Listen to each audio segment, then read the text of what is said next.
Welcome everybody to a live EVH gear discussion. My name is Eric Broadbent, and today we're going to be talking about some EVH gear, some guitar stuff in general, Van Halen, and just about anything under the sun. I'm joined with some of my Facebook buddies. I've got from left to right here at the bottom of the screen. It may not be the same on your screen, but we've got Brad Peddle, Josh Smith, and Mario Carrero. Brad, how you doing? Not bad yourself, sir. Good to have you. Josh, how you doing back there? Doing good, doing good. Awesome. And Mario, thanks for joining us again. You're becoming one of our regulars. Good to see you, buddy. Good to see you. Thanks for having me. Oh, my pleasure as always. So, Brad, I'm just going to start with you for a second here. I see a nice little 5150 amplifier you got down there. Tell us what you got for a rig and some guitars and stuff like that. Right now I got the 5150 212 and 50 watt head. I have a 2004 Gibson Les Paul Classic, and I have a 2016 traditional on the way there now. Right on. Have you got it fired up right now? Are you plugged in at all, or? No, I don't have it plugged up. My daughter just went to bed. Oh yeah, no problem. Yeah, you don't want to be firing that up for sure. I've actually, it's really funny, before this call I thought, you know what, just so I'm not making a ton of noise either, I'm running through the 100 watt half stack back here, but I'm actually for demo purposes, I'm on the clean channel and I'm using the 5150 overdrive pedal, and I'm not sure if you guys, some of you I know have seen my 5150 overdrive pedal, but I really I dig this pedal, and actually Brad, you'd appreciate this because you've got the 50. I had a guy ask me on YouTube tonight. He said, "Is this pedal really necessary if you've got the 5150, 50 watt or 100 watt, whatever?" And I was honest with him. I said, "Absolutely not. It's not necessary." But if Tommy's joining us here in a moment. Hey Tommy, welcome Tommy. What's up, Eric? How you doing? Very good, buddy. Welcome to the group. Tommy, I'll give you a quick introduction here. You know Josh Smith. He's back there. He's one of our regulars. We've got Mario Carrero, and we've got Brad Peddle here as well, a 5150 owner as well. Yeah. Tommy, what I was just telling the guys here is I'm fired up through my amplifier right now, and I'm running through the clean channel, and I've got the overdrive, and I know you have the overdrive pedal as well, right? Yeah.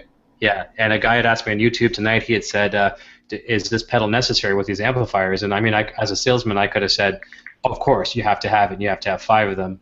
But I was honest with him. I said, "No, it's not necessary. It's just a nice tool to have." It's also nice to have. Maybe you're going to play a gig and you don't have your amp. You've got to use someone else's rig. It could be like a older, cleaner Marshall or a Fender Twin or something. At least you can get your Eddie tone by having this pedal. But I've been playing it a lot through this amp. I'm going to give just a quick demo. It might not sound the best through here. It's not good microphone quality, but I'm using clean channel and the overdrive, and I think it's a pretty good tone.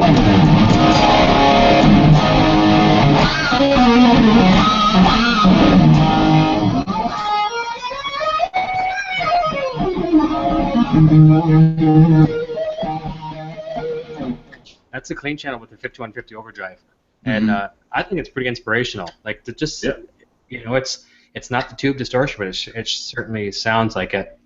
You're a good testament to it, Tommy. What are your thoughts on that pedal now that you've got it? I like it. I play with it all the time with the band I'm playing, mainly like high energy funk band. Yeah. So there's not no need for overdrive. So when I come in and play the overdrive, it like sticks out like a sore thumb. Right. Yeah, for sure. But I find I find myself, like, I do have it pretty much max. I have the gain full on it. I don't use a noise gate on it. I like to have the noise gate through my Boss NS2.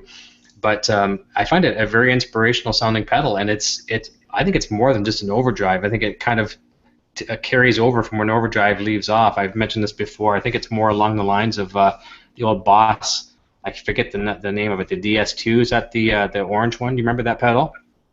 Yeah, the turbo DS2 turbo distortion. I don't know. I think it's a super distortion. I think, or maybe it might be turbo. I forget.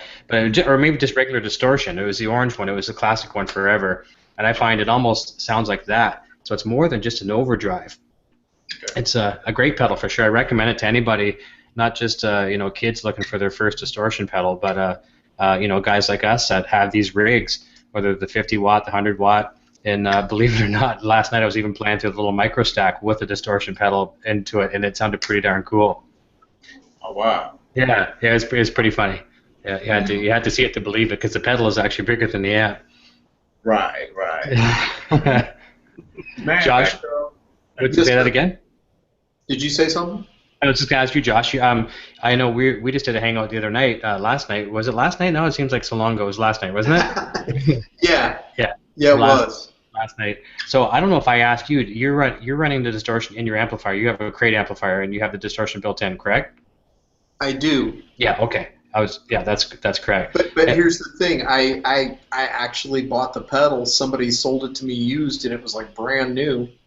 And I haven't. I'm embarrassed to say it, guys. I haven't had a chance to actually plug it into the crate yet. But okay. Every time, generally, I see you plugging it in, and I'm like, I need to get around to it. So I'm hoping, like Monday. I've got a few things I got to do this weekend. I'm hoping Monday I can knock it out. Good, you do that for sure. As a tip, just set your tone, set your gain. If you have a gain on your clean channel, which you probably don't, it's probably just volume. Crank the volume up relatively high. Keep your tones bass, mid, and treble. Keep it kind of neutral, 12 o'clock position too, because you want to let the pedal do more of the tone. And I'm kind of a hypocrite saying that because right now I've got my clean tone that I like on the 5150, a little bit more bass, things like that. I just wasn't preparing to use the pedal tonight. But if you keep your tone flat on the amp and let the pedal do the work, you'll get the best tone out of it. But I think you'll really like it. You may even like it better than the crate distortion. I'm looking forward to using it. Yeah. Yeah. Yeah, And I play through Fender Deluxe reverb amp, and I play strictly through the overdrive to the amp with my phaser and flange, and it sounds great. I know. I've heard some of your stuff. It sounds phenomenal. I'd like to hear some of what Tommy's doing, if it's possible. Tommy, can you fire up? Yeah, fire it up. Go for it. What's my new guitar right here? Sweet. There you go. Wolfgang Special? Or Wolfgang Standard? Huh? What do you got there? Couldn't see it for it was just so quick. What do you got there? Yep. Wolfgang. Get the standard. Yeah, it's standard. Yep. Yeah. I just bought a wireless system, so I'm gonna plug in my wireless, my Line 6 I have right now, so I'm gonna plug that in. Sure. Yeah. Is that the same standard that our buddy Charlie's got over in England? Is that kind of like the charcoal quilt top? Yeah. Yeah, Yeah, it same is one there. Charlie's got. Yep. Yeah. Guitar. Okay, let me fire this thing up right quick. Take me a minute. No problem. Okay. While you're doing that, I'm going to see if I can grab this link and paste it on Facebook. I don't know why it wasn't cooperating with me. Here we go. So, did you get the video for the micro stack done, Eric? No, I have not. That's a to-do for this weekend. Okay. Yeah. We are live. That's my next one, and then as I was making kind of a joke in my video I did the other day, getting stuff across the border from your way, from the U.S. over to Canada, totally blows. I had every one of my friends got the microstack before I did, and it was no nature of my sponsor sending it to me. It's just stuff coming across the border. It just takes forever. I hate that. So I'm probably going to be getting 2 weeks from now. I'll probably be getting the lunchbox head, and I was supposed to have it this week. But it is what it is. It's good things come with patience, right? You're gonna like it. Yeah, I'm sure I will. I'm not going to want to give it back. They sent it to me basically as a loaner, and but I think I'm gonna fight them on that one. I'm keeping it. Okay. All right. Ready?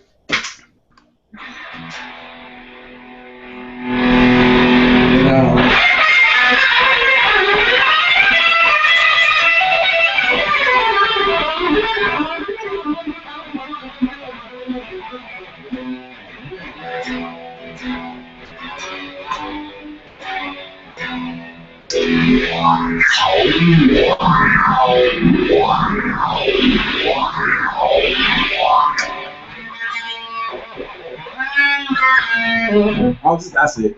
That's cool. No, that sounds really good. And that's for a deluxe reverb, right? Yeah. Yeah, that's fantastic. I mean, And, overdrive. you get that sound on any amp. Yeah. So that's about it. Very good. And it's nice to see you playing the EVH gear as well too. So obviously a common thread amongst a lot of us. Right. Yeah. Did you see the video that Josh and I did? We were each displaying our standards last night. No. Check that one out if you can. It's on the channel. Josh has got the transparent blue one, the Blue Burst, and I'm lying if I said it was my guitar. It's my son's guitar. It's got a nicer guitar than I do. It's the transparent purple, and it's the same guitar that you have there, but it's the transparent top. And I love those guitars. Like Josh and I were saying last night, I feel like I'm going to be an evangelist for just that guitar line alone. I mean, the American ones are great. Everything else is great, but affordable guitar and just plays great. Yeah. Have you found any flaws with your guitar since the day you've got it? No, just we talked about trying to get the trim. This little, if you can see it, each side kind of rises up a little bit. Okay. Yep. That's like the only problem. No, it's I can see it's raised a little bit. So if you pull back, does it actually tip back to the bridge or to the body? No, so it just does Okay. that. Okay. So All right. that's Now it. turn your whammy bar backwards, and so pin it, turn backwards. And now can pull back. Does it tip back at all, or is it flush? It's flat. It's flat. Okay, that's good. All right. So you're just saying it's raised just a tiny bit. Is what the problem is? Yeah, because this one is slightly raised up a little bit. Okay. All right. So it's not a big issue. I mean, it's tuned and everything, but I was wondering if that would be a problem later on with that little. I don't think so. After the call, too, one of these days over the weekend, take a picture of it close up and send it to me and let me have a look because it's hard to see on the video. Okay. I'll see if I can make any recommendations for you. Mm-hmm. But also in last night's video, we talked a lot about what us owners of these guitars can do to hot rod them for very affordable pricing. And we were talking about FU Tone, our friend Adam there, and he's got a lot of little accessories that won't break the bank. Like you could spend as little as $100 and pick up a couple really good tonal accessories to hot rod these guitars. Some of the blocks, some of the string lock blocks, things like that. Just little things, right? That people often overlook. And actually, a really good example of that stuff. Charlie did a video. I think it was in his Charvel guitar, installing the big block, and he played his guitar before the block, and then he played it after the block installation, and it does jump right out at you. You think that it's more of a sugar pill kind of thing, right? But it actually literally does work that way. It's pretty cool. You have to check that video out too. It's on Charlie's page. Yeah, I can attest to that. Yeah, it sounded really sweet. Yeah, very, very cool. Like it literally jumped out at you. I try to tell people if they can't picture it in their minds how it works. It's like you take a ruler and you put it on the table and you like that, it resonates. Or another example, you're playing your guitar. You can hear my guitar kind of acoustically right now, and because my microphone is on the table or my desk, watch when I put the headstock on the table. So I'm playing some notes. Now I'm gonna put it on the table. You hear that resonation? It got louder, right? Because there's more mass. So you put these blocks in there on the trem when everything's connected. Everything's like the tremolo's connected to the resting on the body. You got extra weight. You've got mass. You've got sustain. They all go hand in hand. Yeah. I used to have a two Music Man, and I put the brass blocks in from FU Tone and the titanium nuts and locking stuff, and made a tremendous difference to it. Does for sure, doesn't it? The titanium block myself. Yeah, the titanium can be. I think it's the highest end that he has, as far as I know. He'll correct me if I'm wrong, and it can be the price here. But I mean, it's something that certainly won't wear out, like the other stuff. And what I was saying too, I don't know if I would get it on the standard guitars that Josh and I have because they're a black chrome or a smoke chrome, whatever they want to call it. But I have it on this guitar. This is the Japanese special, and I have the stainless steel locking nuts. And what's nice about that is they're a harder metal. I don't care about rusting or anything like that. I'm caring about stripping these things. And it doesn't matter what guitar you get. It seems like a lot of guitars that come from overseas, and I've even seen some Americans, the metal is a soft metal, and it's very, very easy to strip these. Like I've got just a traditional 3 mil Allen wrench right here, and you tighten those things, and not even giving them a ton of torque.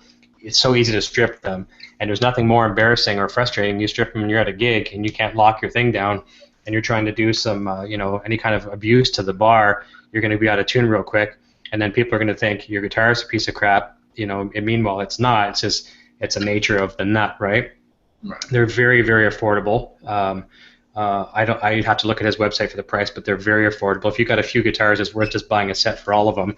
And then, of course, actually, no, not in this guitar. I don't have the string blocks in these ones. On the PV, American PV one I've got the titanium string blocks, and they're the lock blocks. They're really nice. They don't get any divots in them or anything like that. I used to find some of those graphite ones, they get a divot over the years, and a string would just pop out, doing a bend or whatever, and it's like, okay, great. You have to switch guitars real quick. But yeah, the good thing is that you don't have to spend a ton of money with his stuff and really hot rod your guitar. Mm-hmm. I was over at his page, I think it was yesterday after we had done the Hangout, Eric. Mm-hmm. And I was looking at prices, and something that I was kind of curious about. I don't think I've heard anybody do a review on the copper block yet. There's the brass, there's the titanium. What have you heard anything on that? To be honest with you, I'd be lying if I said I had. So you know what I'm going to do? I'm going to touch base with him tomorrow and after a coffee, and I'm going to see what we can find out about that brass block and see what he can give me as some intel on that, and maybe even get one from him as well too. And I'll try to do a review. I'll see what he has for the PVs and the EVH gears as well, and maybe throw one in each and try see what they sound like. Okay, but That's a good question. I think it'd be interesting to hear what that copper does. Yeah. I mean, I don't know. I don't know much about metals, whatnot. But obviously, you guys may know more than me. Copper is a softer metal, is it not? Than brass, or I think brass is softer than copper. Is it? Okay. Because I know you have like brass hammers and things like that too. Like so you're not damaging stuff when you're hitting it. Doesn't brass keep you more sustained when you're playing? I would think so. Yes. Oh. Yeah, I would think so. But I'm sure the copper has got some merit to it too. I don't know. So I always say if I don't know, I won't make up an answer. I'll find out for you for sure. Sure. I'll ask them. But that's a really good one.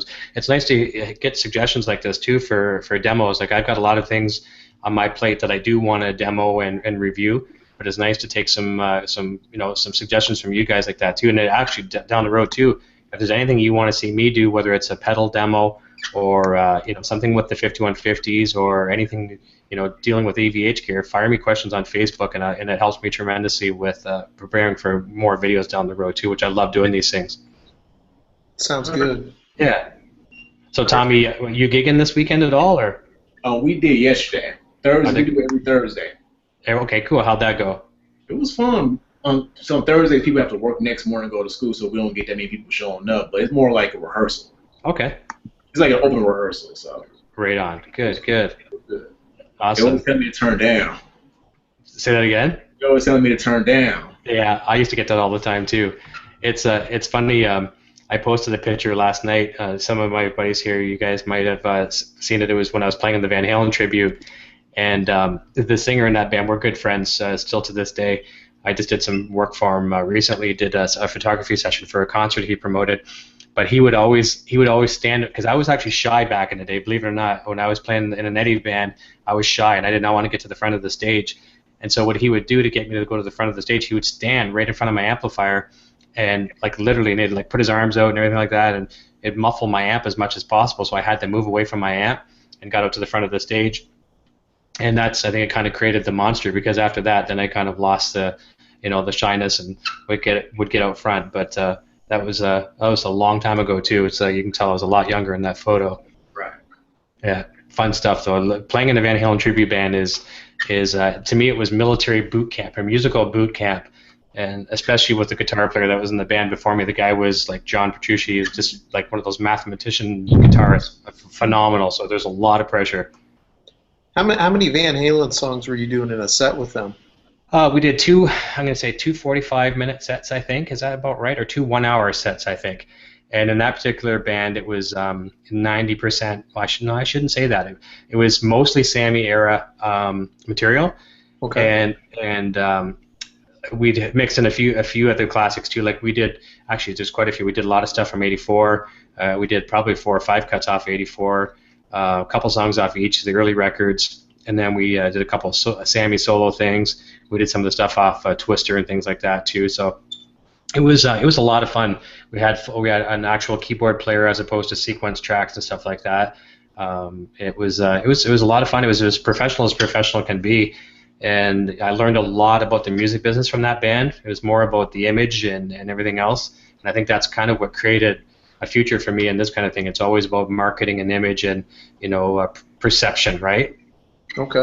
Yeah, it was a really good experience. I think that band and my band that I was in for about 12 years, up until about 2012. It's from 2000 to 2012. Finding Core, that was a big thing for me as well.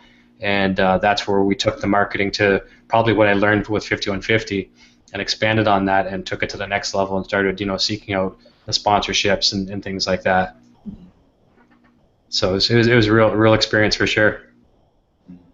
I definitely I miss it sometimes, but it's funny. Charlie and I had this conversation from England. There, we had a conversation a couple nights back, and actually, I think some of it might have even made it into our hangout.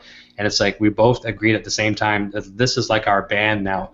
You don't have to, bust a nut, loading your gear, getting a babysitter, paying $300 to make $100 if you're lucky, and you get more people watching your videos than you do coming to your show anyway. So I'm trying to find the negative in this type of a procedure. You know what I'm saying?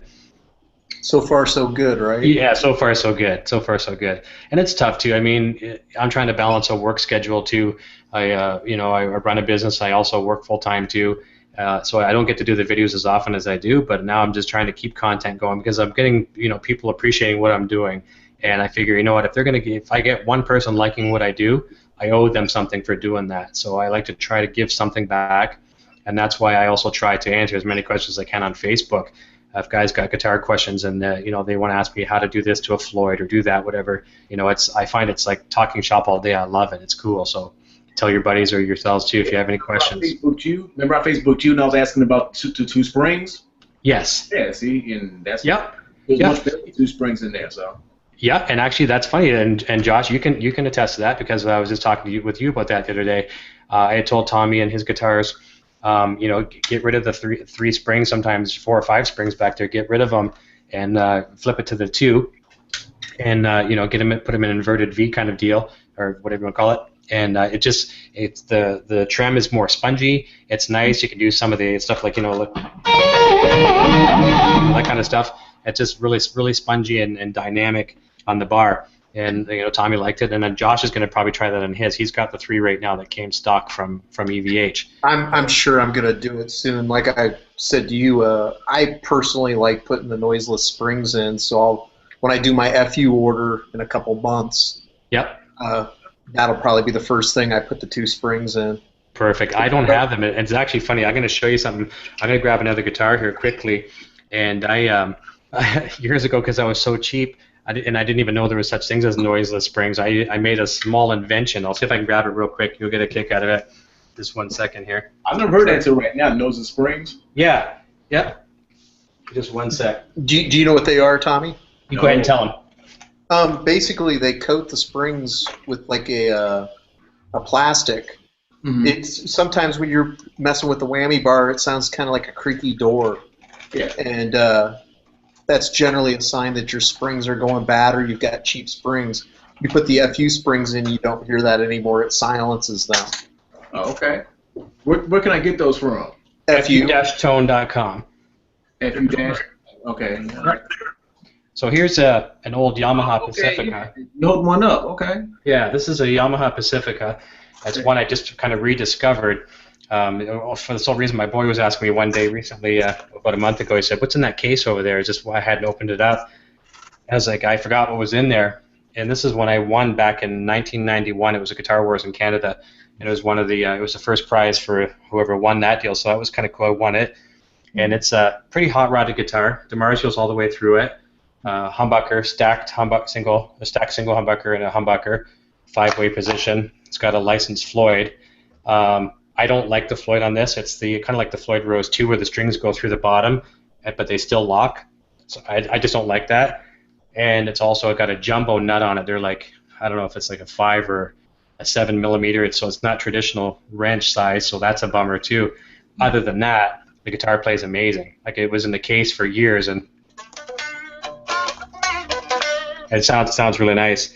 But back to the point at hand, the noiseless springs. I'm not sure if you can see that sponge in there. That's actually just a little bit higher. Yeah, that's literally just a piece of A sponge. little bit higher, Eric. Yeah. There you go. Perfect. Yeah. Okay. That's literally just a piece of sponge, and it seemed to help me like not getting like the wonky wonk, whatever kind of honk sound you'd have when you sometimes would do a whammy bar dive and the springs will pinch a little bit. I tried even putting some 3-in-1 oil in the spring sometimes, and then I was getting crap all over my clothes. So I think, long story short, just go to fu-tone and buy the noiseless springs. Mm-hmm. Yeah, but that's another cheap investment. Oh, you got one there, Brad? Yeah. I'm gonna put your camera on 1 sec. Perfect. Yeah, when you bend it, you can see that there's no gap between the coil. Oh, there you go. So there's nothing to catch. Right. Okay.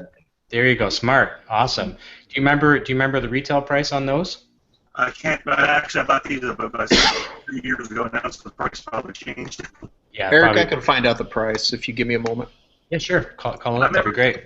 I remember Steve Wozniak who used to stick tissue paper in the back of his trim to suppress the sound. Okay. Yep. Whatever tricks work, right? Now, I think the cool thing is with Adam. Adam has taken everyone's ideas, including his own, and like, okay, try this. This works, and this works, and this works, and through innovation, he's taken all of that and adapted it for all of us now. Just so you know, you can start at their lowest price, 3 noiseless springs for $9.95. Oh, fantastic. That's excellent. Yeah, fantastic. So for all of us getting multiple guitars, I mean, we could buy them really for all of our guitars and not even notice the pinch in the pocket. Yeah, very cool. Thanks for that update there, Josh. Hey, I no could problem. have typed it myself too, but my keyboard makes a lot of noise through the microphone here when I'm typing it. So Mario, what's new in your neck of the woods? Not much. Just over at my sister's visiting. Very cool. Yeah, so you probably had to say, I'm here for visit, and okay, I got to leave and go for a hangout now. Oh, these things, I don't like missing these things, so yeah. And we got to thank you too, Mario. You've been a huge supporter for all the hangouts we do, especially when you've joined us with Johnny Bean and all those guys too, and Dave Nesdall. You're always sharing our stuff, and getting the word out really helps. If just getting 2 more people to see what we do and kind of preach the gospel of EVH is awesome. So thanks so much for that support. Oh, no problem. I actually enjoy it, and I actually thank you and Johnny for putting on these videos for us. They're amazing. Thanks, I appreciate that. I see Johnny is in line trying to get some Guns N' Roses tickets, if I saw correctly. Did you guys see that on Facebook earlier? I was wondering if he was doing that as an April Fool's prank.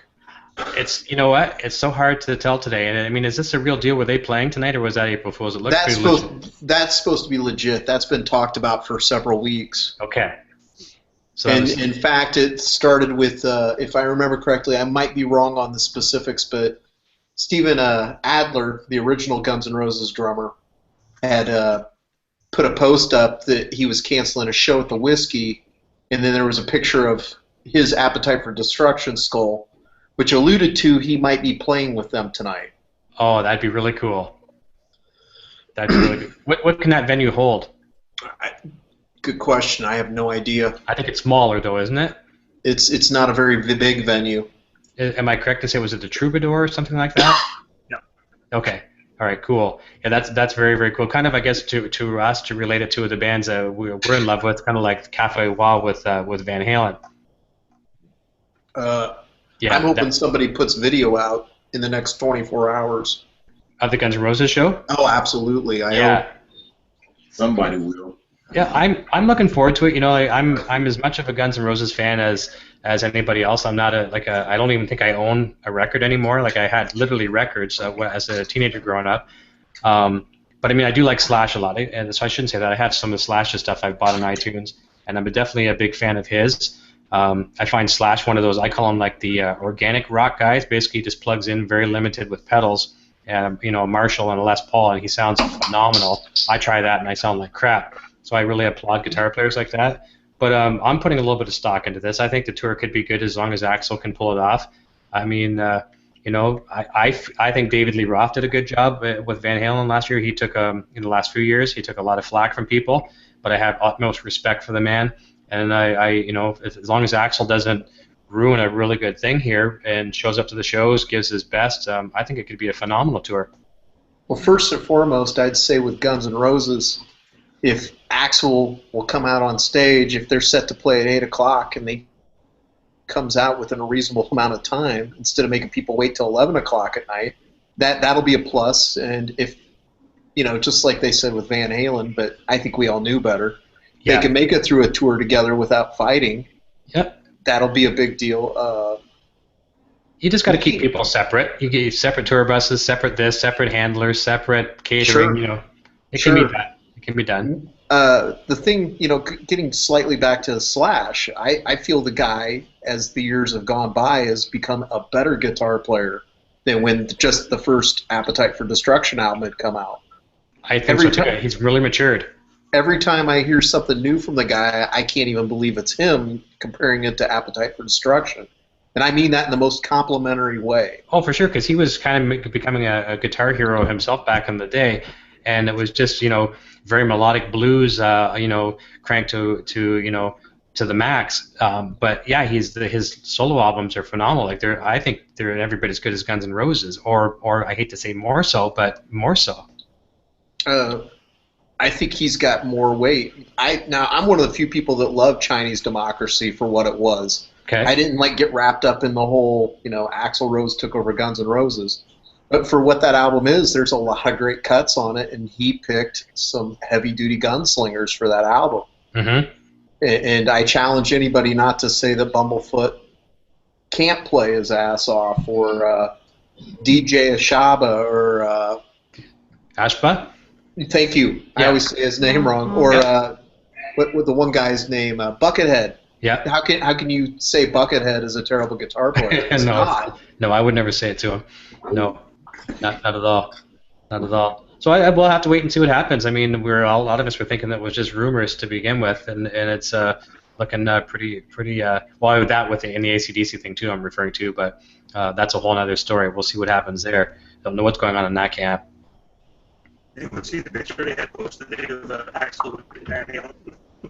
Is Axl with what? With Van Halen? Yeah.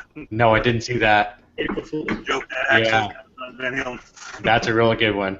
I think there's probably better chances of Sammy in the band than Axl, but who knows? I don't want to open up that can of worms. I don't want to start losing YouTube subscribers, so I'll just leave it at that. Yeah. I have to work for these subscribers. It takes me a long time to get 2 subscribers. I don't want to lose them by starting a Sammy versus Dave versus Axl war. Yeah. You can never win when it comes to that stuff. I find sometimes it's kind of sad with Van Halen fans, and I consider myself a very big one.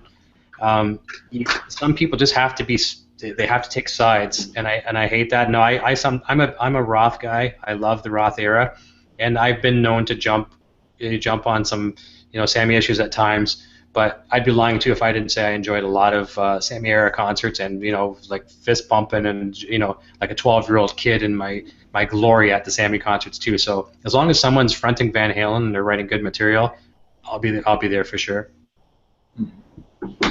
What was your first Van Halen show by chance, Eric? My first one was 1984 in I want to say it was Cobo Hall. I'm not 100% sure on that, but in Detroit. And then I've seen them every year since. Some tours, like as many as 4 or 5 times, other times once or twice. The first show I got to see Van Halen with was with Sammy, and that was when they were touring the Live Right Here, Right Now album. I got to see them outdoors at Fiddler's Green in Colorado, and it had the weirdest lineup. It was Steve Stevens was playing with Vince Neil. Okay, yeah. And just it rained the whole day until Vince came out. It thundered for a little bit, and then that was it. No more rain. The bands played. They came out. They had a great set list. Fantastic. Yeah. What are your guys? Let's go back to some of the more modern. Well, I guess we don't have to go modern Van Halen shows, but just I guess left to right from Brad through Tommy on the end there. Start with Brad. What are your favorite Van Halen shows that you've seen live? Well, I've only seen 2. I saw them in 2012 at Toronto in ACC, and then I saw them in the summer in Toronto at the Devils Amphitheatre, and we did the VIP package sound check, and that was just amazing. That is for sure. And Brad, you know what? I'm just starting to put 2 and 2 together. Do I have a picture of you in the crowd? Were you up near the front at the Molson Amphitheatre? Probably I was 4 rows back. Yeah, you know what? I'll bet you any money, because did you see me there taking photos? I probably did, yeah. Yeah, I was up in the media pit, and I'm going to look now just because of that now. After this call, I'm going to look through the photos. I may have a photo of you, and if I do, I'll send it to you for sure. I'll send you a high-res one you can print out. Yeah, we flew up from Newfoundland a week before the concert, had a family trip, and that was the highlight of it to go see them. Actually, we're flying up to Toronto now next Thursday. We're seeing Satriani up in Toronto. Oh, fantastic. Is that the Mod Club or where? I guess the venue's name is off Yonge Street. Okay. Not sure, but I know Satriani's played I think it's the Mod Club before, and he's probably my second favorite guitarist, and I've never seen him live. I would love to see that. So let us know. We'll do a follow-up later on. Let us know how that show goes. We got VIP this time, because I said probably it won't be a long time before I get seen again. Yeah. That was actually a pretty good price compared to the Van Halen one. Yeah. Yeah, probably a little bit more affordable because I mean, you're paying for a lot more guys. It's Satriani, it's all about him.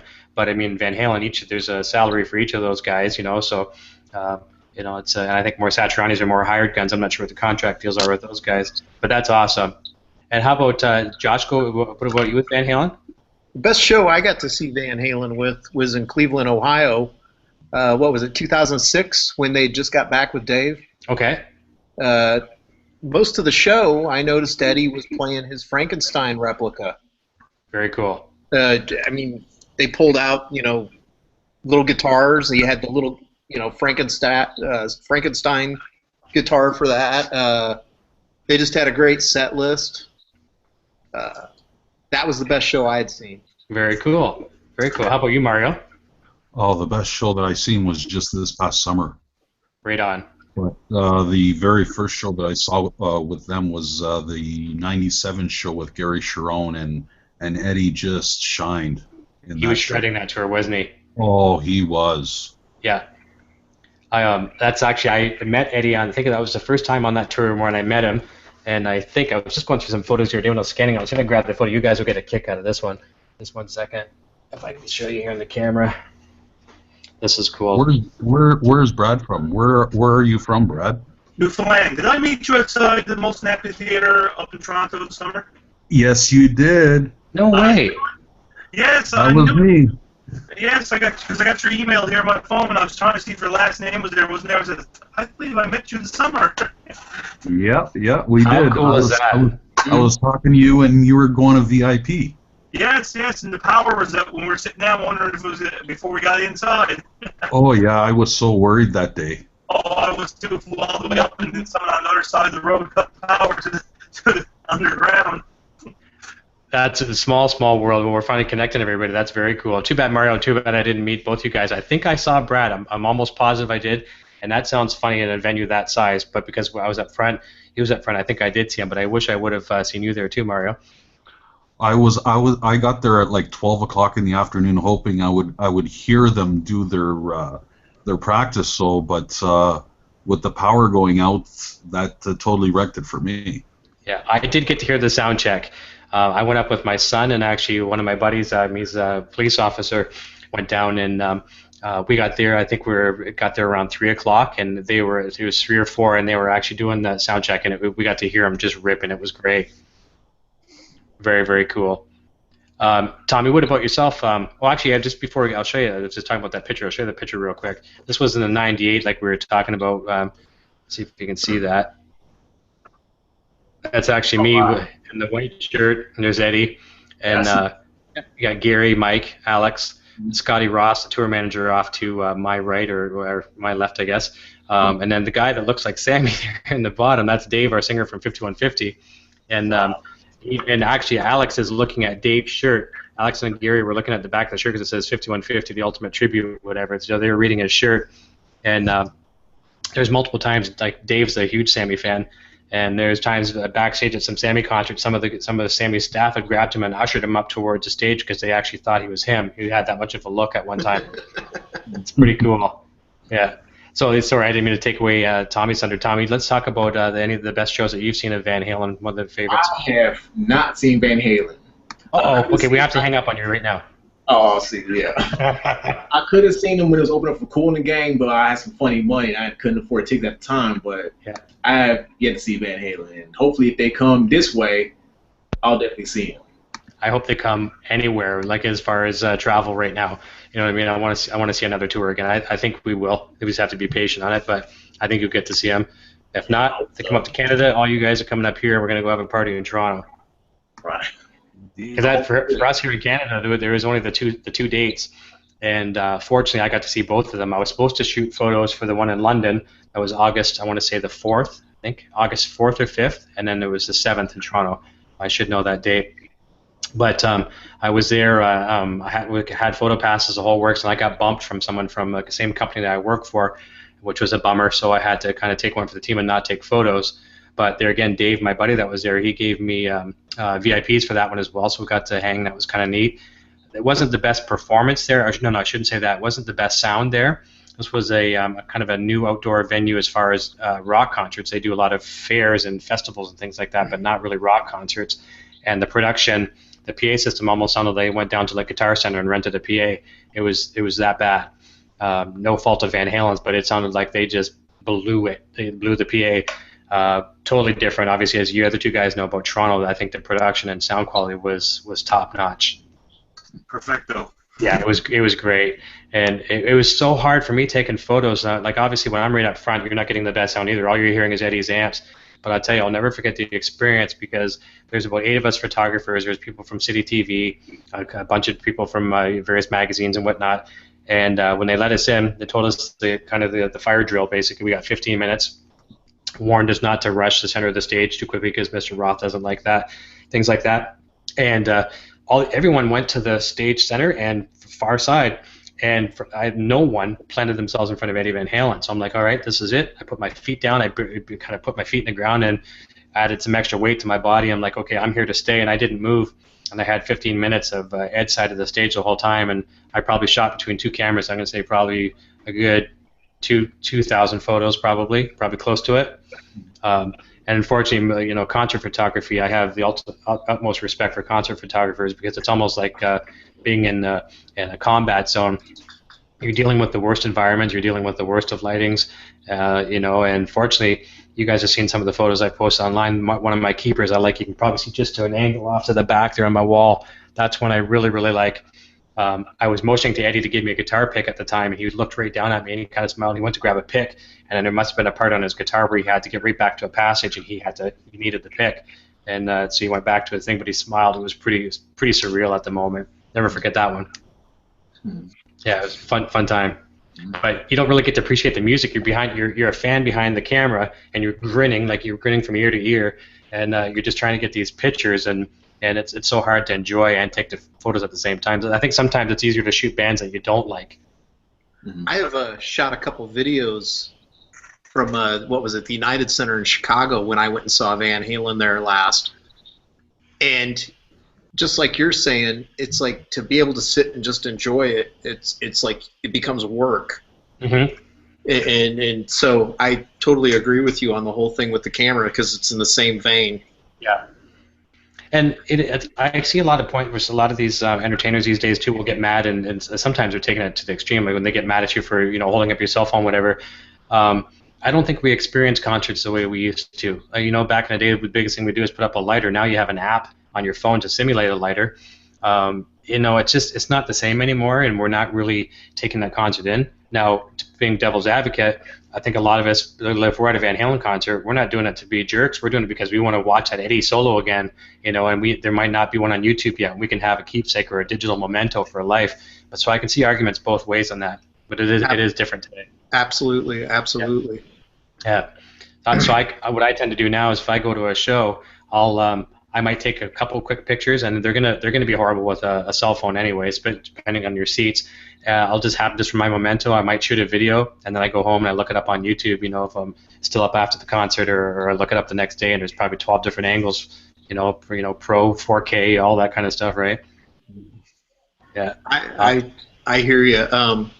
The biggest thing for me right now is trying to get the money together to get a decent digital camera that'll shoot in 1080p. I mean, it's pretty much standard now as opposed to where it was 720. Mm-hmm. And it's just, it's one more expense. And as I've said before, I'm on a budget. I'm going to college. Mm-hmm. The VA pays for me to go to school, but at the same time, I got to budget my money and see where it's going. So probably the next major investment would be a digital camera. Yeah. I'll be more than glad to throw, just like I do with guitar stuff. I can talk photography all day long too, and off camera I'll send some ideas your way, some stuff that's really, really affordable, and stuff we can get beyond even 1080. You can do 4K now, and it's almost nice to move over to that, just because now that will become the standard, and it's going to even surpass that after that. So it's nice to be kind of one step behind as opposed to several, right? Sure. If you're one step behind, whatever, it's usually more affordable for you. Like the latest technology is always the most expensive, so just stay one step behind and you're in the comfort zone financially.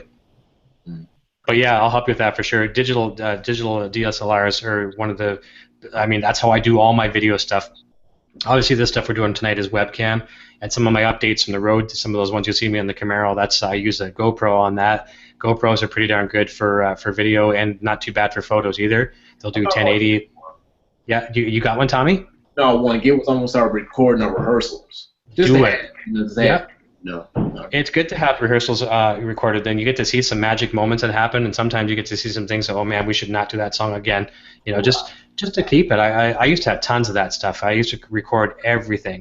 It was mainly audio back in the day, but you know, as the technology progressed and I could afford it, it was video. But going back to the DSLRs, like you'll see in my office, my studio here, I've got cameras everywhere, and I'm a Nikon guy. Not that I'm saying that they're better than anything else. I just like Nikon. And even entry-level cameras, you can pick up, you know, entry-level DSLRs for $300 that'll shoot 1080p video. I mean, you can't go wrong and take phenomenal photos if you put some good lenses in front of it. So, well, one of these days, you know what I'm going to do? I have a couple pro photographers that I worship on YouTube. They're kind of like the Eddie Van Halens of photographers. They've agreed to come on and do a show with me sometime. So they're going to be like the Eddie Van Halen of photography, and they'll be boring to some people. Like a lot of, like, I mean, I shouldn't say that. I don't mean disrespect to the photographers. It'd be some guitar players and that would find it boring, but other ones that are into multimedia along with guitar, they're going to find it exciting. And you know, it'd be cool if you have any interest in video and things like that too to tune in. It's pretty neat. Well, I'm a multimedia major moving over to television arts, so there you go. You'll love it. Yeah, you'll love it. Yeah, for sure. Yeah, it's for one man's treasure, right? So exactly. Yeah. Well, listen, guys. I'm going to wrap up this hangout. Tommy, and you guys check out on my channel. There's a few videos that we've done recently that some of you haven't seen. A couple. Tommy will show you some of the stuff with the FU Tone stuff. You know, Mario, I know you're pretty up to date on all my videos. Just to give you an update, what's coming. Obviously, I said earlier in the video we're going to be doing a review on the micro stack. That's the first one I'm going to do. And I promised Jeff at the Van Halen store I'm going to do something creative with that one, as opposed to just doing a plug-in and go and have some fun with that one.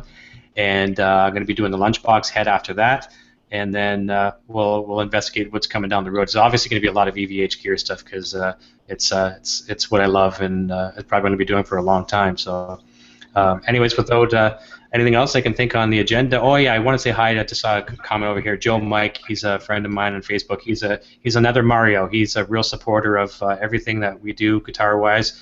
So, Joe, thank you very much for the comments. Thanks for taking your time this evening to pop in and just watch the video. And thanks to everybody and for all the subscribers, all that kind of stuff. It's great. It's a real pleasure. Obviously, we don't make any money doing this thing, so it's a labor of love. And you'd be surprised when I do some of those videos. The GoPro ones and the ones we're doing now, they're point and shoot. But the other ones, I can probably put 4 or 5 hours of work into a 30-minute video. So it's or more than that sometimes. So it is a real labor of love, but I love it. So guys, thanks so much for joining, and have a kick-ass weekend. And you know, horns up to EVH, and support that brand. Tell your friends about it, and let's sell some more guitars and amps. Right. Yep. Sure. Yep. Cheers, everybody. Have a good one. Thank you. Thanks. Take care.